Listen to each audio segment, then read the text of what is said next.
Hey, you can call me Coulter Jasmine, I'm the furry teacher, and pardon the mess behind me.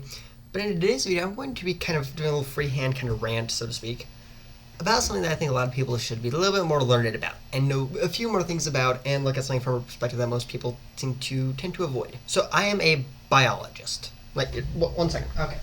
So I just like to clarify this, okay? So, my educational institution certifies that my legal name, having fulfilled the requirements for graduation, is worthy Associate of Science in Biology, certified at my education, or at the town which my education institution is located in Kansas, May 12, 2022. Chair of board signature, president of the college's signature, so yeah. I am not legally, but officially a biologist. Before I get some comments about, oh, you don't know shit about biology. No, I do. I literally have the fucking document to prove it. I just don't want to show it because I don't want my legal name, an education institution, all that shit being on the internet. I literally don't use my real name. So I think that says a lot about how I feel about my shit being on the internet. Anyway, so first off, in this video, we're going to be discussing mostly sex, but a little bit about gender. And before we get on with that, I figure I should do a little bit of defining because people often get confused on both sides of the aisle on this debate, or in this, I guess it's kind of debate, even though it's really scientific fact and some people who just disagree with it. But sex refers specifically to biology, or biological sex. It refers to what someone's biologist has said. It does not have anything to do with a society, how they feel, or anything. Well, this kind of has to do with how they feel, but sex refers solely to biology. Gender so it's kind of is divided by two fields of science. Sex is used in biology. Gender is used more in sociology. Now, biology is the study of living things. Sociology is the study of society, similar to anthropology. So yeah, it basically two separate definitions for two separate fields of science. Makes sense. But people often conflate the two and use them interchangeably, which people say, well, it's just common sense to do that. It's also common sense that a theory is a hypothesis and not a scientifically proven fact. Now, I could be mistaken, but I'm pretty sure gravity, the theory of gravity is real. From what I've seen, germ theory is quite real. But I've also heard many people say that, well, we're going to test out this theory. It's like, no, you test out a hypothesis, you don't test a theory. A theory is proven correct, and if it's proven incorrect at some point, then you change or remove it. But I'm going to try to not go down that scientific ranting rabbit hole. But anyway, let's get on with the video. We're going to cover some common misconceptions on both sides, because I see that other people have this common misconception too. But first off, people often believe that there are simply two biological sexes. And that's solely what we're going to be looking at. We're not going to be looking at gender. Well, we might look at gender in a little bit, if I feel like I have the time and feel that you need to. However, we're going to be looking solely at biological sex. What biology says. Sociology covers gender. We are not talking about that. That is not my expertise. That is not what I am educated on. So I'm going to avoid talking about that for the time being.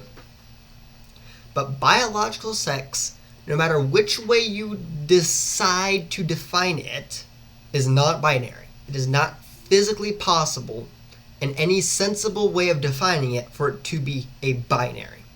How is this so? So let's go with the first definition. What is in somebody's pants, aka their genitalia? Most people say, well, there is two. You either have a pole or a hole. Well, while not extremely common, it's a lot more common than you would expect. People get born with a pole that has a hole in it, or a hole that has a pole sticking out of it, so to speak. I'm trying to keep this PG, but yeah. If you define it via genitals, you still have at least three, because you have male, female, or intersex, because, well, it's not a hole, it's not solely a hole, and it's not solely a pole. What the fuck is it? Well, they created the term intersex for that.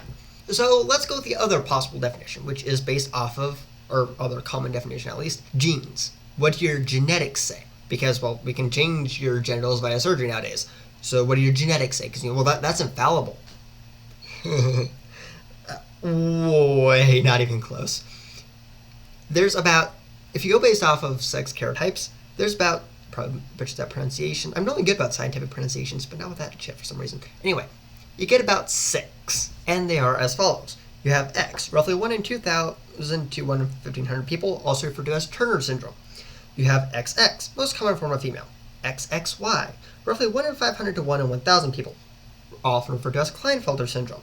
You then have XY, most common form of MAME. Then you have XYY, roughly 1 in 1,000 people. 3XY, roughly 1 in 1,800 to 1 in 50,000 people, so not very common. What I think is fascinating is all those combined, you get roughly 2% of people. So now let's go to the other definitions.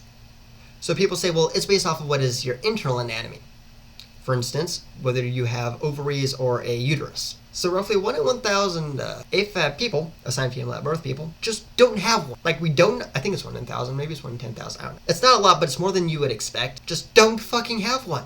Just not there. It's just, literally, you look at, a scan of it, it's like, it's just not fucking there.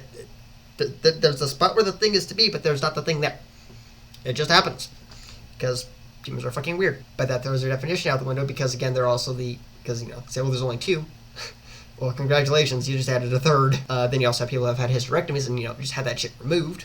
No matter which way you cut it, according to biology, there's not a sex binary.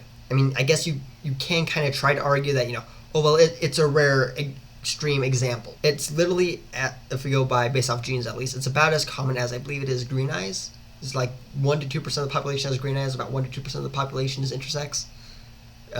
Genetically speaking, that green eyes is a trait in humans, but being intersex is not. The math ain't mathing.